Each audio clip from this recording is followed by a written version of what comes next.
Hello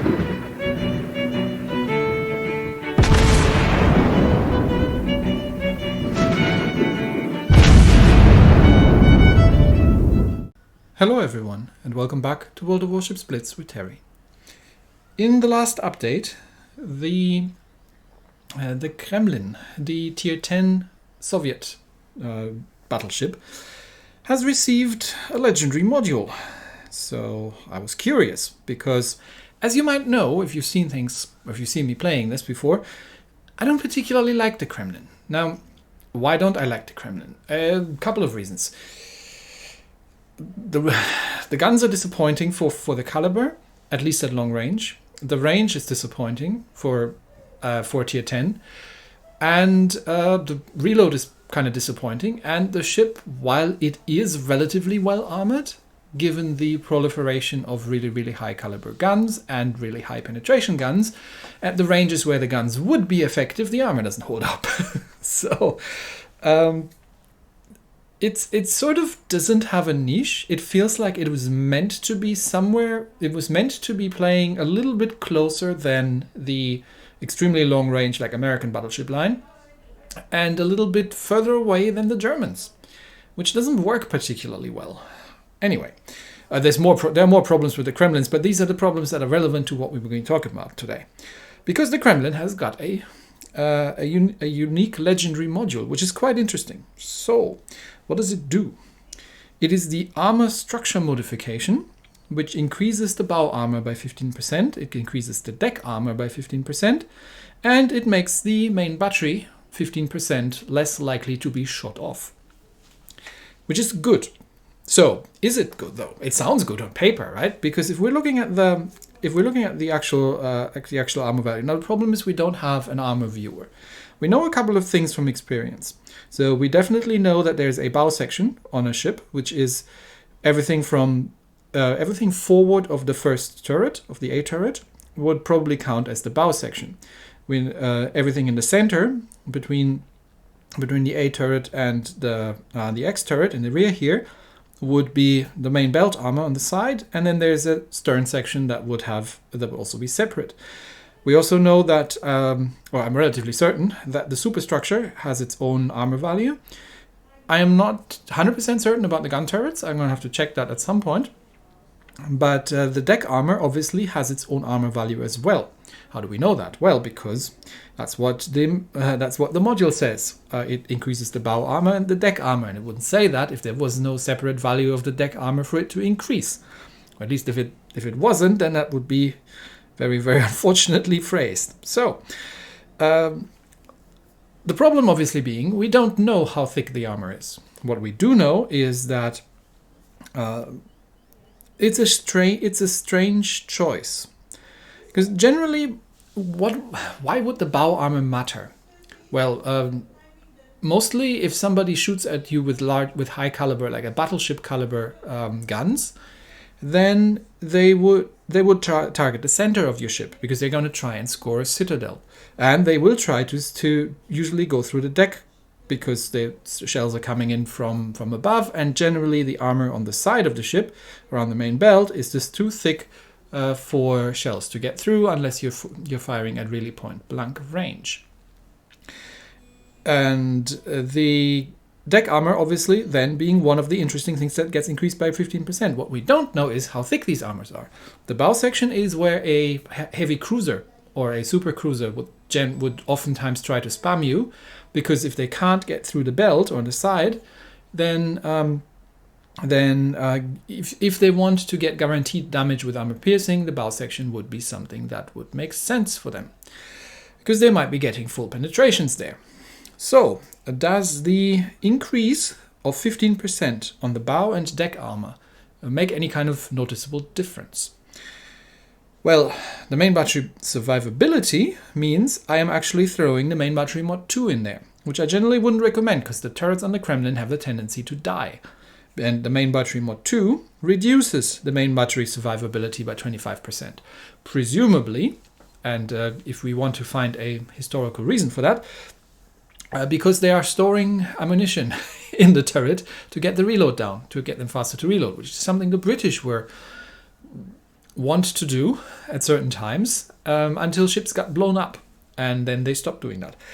So this sort of counters this, not completely. It's still a 10% weaker turret than it was previously, but I'd be keen to see like how much of an impact it has, and obviously the armor. Now we don't know how thick the armor is, but we know, and especially because the Kremlin never existed, we know a ship in tier 10 that does exist though, and that's the Yamato. The Yamato had, I think, somewhere around 200 or to 220 millimeters of deck armor. Don't quote me on that, I haven't looked it up, that's just from memory. But it's a relatively good assumption to make. Now, 200 millimeters of armor is not necessarily going to stop an armor-piercing shell. So increasing that by 15% would mean that we're increasing it to somewhere around 230 to maybe 250 millimeter. That's probably still not going to be enough to stop an armor-piercing shell, 457 or 460 millimeter of size. So, does it make a practical difference? Well, I've done two things. First, I've tested with what I had around. I didn't have a tier 10 heavy cruiser around, but I've actually taken my trusty South Carolina, because first of all, it's always funny when you start shooting at things with a low caliber from a low tier. And that thing does not have the greatest amount of penetration on these relatively old guns. So I wanted to see if it's a relatively large caliber, but probably comparable to higher tier cruiser guns in some way. I wanted to see if it makes any discernible difference. So I've tried that out. And after trying that out for a while, I can tell you two things. First of all, the accuracy on the South Carolina, even at that range, is absolutely dreadful. And second of all, I know we're within statistical variance on the result. The penetration is exactly the same with the armor module or not. So either it doesn't work, which I doubt, or it doesn't make any difference, because 15% extra armor on the bow section isn't going to stop a mid-caliber high penetration armor piercing shell. Either way around, you're still going to get full pins. How about the deck armor then? Well, let's get into a battle and try that out. We are playing base capture on the Atlantic, and we are top tier obviously because we're tier 10. We're up against 3 Italians, Cristoforo Colombo and double Lepanto, an Ibuki and a Yugomo. We do have a Worcester on our side though, and we've got another Kremlin on our side, so that is to say for that. But like I said, the general idea around the Kremlin seems to be have something that can play frontline, but not quite as frontline as the Germans. So is that viable with this change? So this is with historical camo and with the legendary armor module on it. And what I'm curious to see is, well, how much tanking I can do really in this thing, and how much damage enemy ships can do to me, especially around the deck armor, because I think the bow armor section is a bit more of an edge case. Most of the time you are going to be hit by shells on deck, especially if you are in a bow-in situation. And, just to see how that goes. Now, I have a Worcester with me, which is good. But it looks like Worcester is trying to go relatively wide here. I mean, Worcester needs to be sort of an island cover. But it would have been nice if he was more central oriented, because we don't know yet on which side the enemy destroyer is that is actually not a bot. Because the bot destroyers are harmless, because they just very rarely use their torpedoes, which makes them more of a nuisance, really. So Worcester is...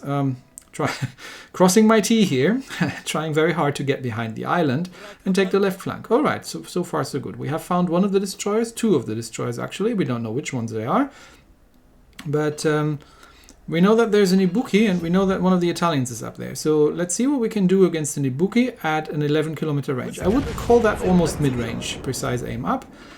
Shots out at the Ibuki, and 2 hits. Well, we'll take it. It's better than nothing. But there is the Lepanto. So an Italian, tier 9 Italian, not the most armored ship in the world, and a little bit outside of what I would call point blank. But there's also the Yugomo, there's obviously Ibuki. I am outside torpedo range of Ibuki. So A couple of semi-pens against the Lepanto, nothing spectacular. Once again, I've got the flat broadside of an Ibuki at 12 kilometers to shoot at. Let's see if we can do a little bit better with the next salvo and see if there's anything coming. No, so far no one's been shooting at me, because the Ibuki's got other things to shoot at. I think these need a little bit more lead, yeah. And they've completely straddled, and 2 hits for... Well, and I've shot one of his gun turrets off. Okay, there is the other Lepanto, and there's also the Yugomo. So we definitely have the enemy battle line in range here, and we're playing at the range I think that you were supposed to be playing this ship. So shots out at fully broadsiding Lepanto, and not an awful lot happens, but he is shooting semi-armor piercing, and I've still got the Worcester with me, but obviously do need to watch out for Yugomo, but Yugomo is busy on the other side. So now I'm going bow in a defensive position, and the Lepanto is moving off. So don't have anything else to shoot at, may as well try it if I precise aim up, inch a little bit more forward and see if I can do some more tanking in this thing. And there comes some semi-armor piercing from the other side. Now, you'd think, and I am actually getting a relatively large amount of shots into my bow section here. So in that kind of position, you'd think that the bow section, improved bow section armor might actually be able to do something about Italian semi-armor piercing, because that's only 380mm. Once more, trying to punish the Ibuki there. Nice hits, no citadel, but that's okay. Can't always have them. And the Italians are still firing armor piercing at me. Obviously, as you can see, most of it is landing on deck. So it's difficult to tell how much damage it does, because I obviously can't see the other side. There's a confusingly named player called Friesland in the Christopher Colombo. But I am backing off a little bit because I'm taking a large amounts of relatively large amounts of damage at this point, being under fire from both of these Italians. So I need to dodge a little bit. And then inch forward again, such that I can't get back into range, because range, as usual, is a bit of an issue in this thing. One of our players is complaining a lot, that's okay, but there is the enemy Lepanto, so precise aim out, shots off. I can get shots over that island from here, so that is actually a decent position, but I do want to test the armor out, so I do need to inch a bit more forward. And yeah, there's the other Lepanto. I think the Colombo is somewhere there as well, so we'll see what we can do. Once again, in a defensible position. And there's the Colombo, it's on relatively low health, so obviously I do need to watch out, but he doesn't look like he's looking my way. I do need to watch out for the Lepantos on my left flank here, so I can't go any further forward, because they're just going to shred me. And there once again comes the Italian semi-armor piercing, and it's very difficult to tell if the bow section is working better than it would otherwise. Obviously for the Italians, and yeah, there the range comes into play again, because I can't punish the Colombo without giving broadside to these Lepantos over there. So that was a waste of a precise aim. Yeah, what was I saying? The semi-armor piercing, and this is 380mm Italian semi-armor piercing, is obviously way more powerful than say the old guns that I've tested this with, and I would be surprised if that wasn't able to still completely penetrate my bow section. So one of the Lepanto smokes up, and there Worcester's kiting away. It'd be nice if he could set some fires. We don't know where the destroyer is. I am trying, and there I got my turret shot off. I don't even know who that was shooting at me. Could have been the Colombo from long range, but we haven't seen him, so it's probably the Lepantos in front of me that are targeting me. Need to repair my turret. Okay, other Lepanto targets the Worcester, trying to concentrate my fire, but that is a flat broadside Lepanto right in front of me. The other one smokes up. Still trying to get shots out at that thing in the smoke, but I'm now switching targets. Now this is a 7-kilometer range, and look at that. That was a citadel from the Lepanto right into my face, and that has taken a serious amount of health off. So this, just remember, this is a tier 9 battleship with 380mm main guns. I'm getting a heal coming off, so now I do need to get bow in just to make sure that I'm not getting absolutely hammered.